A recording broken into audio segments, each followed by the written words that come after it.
কক্সবাজার সমুদ্র সৈকতের বিভিন্ন পয়েন্টে সড়ক, ফুটপাত কিংবা সৈকত পাড় দখল করে গড়ে তোলা স্থাপনার বিরুদ্ধে আবারও উচ্ছেদ অভিযান পরিচালনা করেছে কক্সবাজারের জেলা প্রশাসন।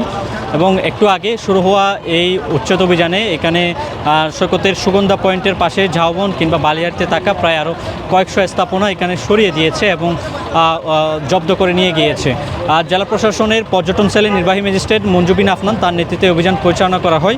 এবং এখানে আমরা আসার পরে যেটি দেখতে পেয়েছি যে গত 12ই মার্চ কক্সবাজার সমুদ্র সৈকতের সুগন্ধা, কলাতলী এবং লাবণী পয়েন্টে যে উচ্ছেদ অভিযান চলেছিল সেইখান থেকে উচ্ছেদ হওয়া বিভিন্ন দোকানপাট এগুলো সড়কের দুপাশে আবার নতুন করে বসিয়েছিল এবং সেই দোকানগুলো এবং সেই স্থাপনাগুলো সরাতেই এই অভিযান পরিচালনা করা হয়েছে।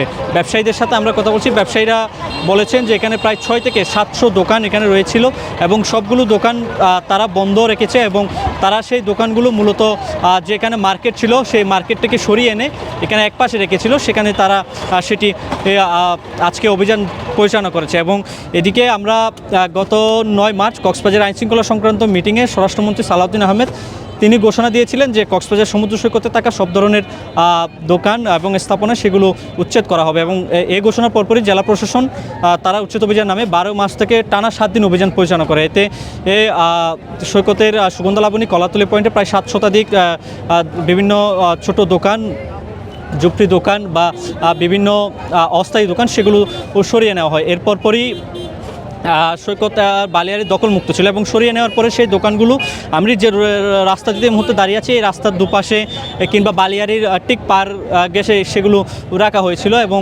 এতে করে এখানে চলাচলে কিছুটা প্রতিবন্ধকতা হচ্ছিল। পর্যটকরা আপনারা জানেন যে গেল 4 দিনে কক্সবাজারে প্রায় 4 লক্ষেরও বেশি পর্যটক সমাগম হয়েছিল এবং সেই প্রতিবন্ধকতা দূর করতে মূলত আজকের এই অভিযান পরিচালনা করা হয়েছে। এবং স্বরাষ্ট্রমন্ত্রী সালাউদ্দিন আহমেদ তিনি 22 মার্চ কক্সবাজারের সেই সুগন্ধা পয়েন্টটি পরিদর্শন করেছেন এবং পরিদর্শন শেষে তিনি বলেছেন যে বালিয়াড়িতে আর কোনো ধরনের কোনো স্থাপনা হতে দেওয়া যাবে না এবং যারা ক্ষতিগ্রস্ত হয়েছে তারা পুনর্বাসন করা হবে। কক্সবাজারের সমুদ্র সৈকতে আবারও জেলা প্রশাসন উচ্ছেদ অভিযান পরিচালনা করছে। তার সর্বশেষ অবস্থা আপনাদের জানাচ্ছিলাম আমি মিশু দাশগুপ্ত, কালের কণ্ঠ, কক্সবাজার।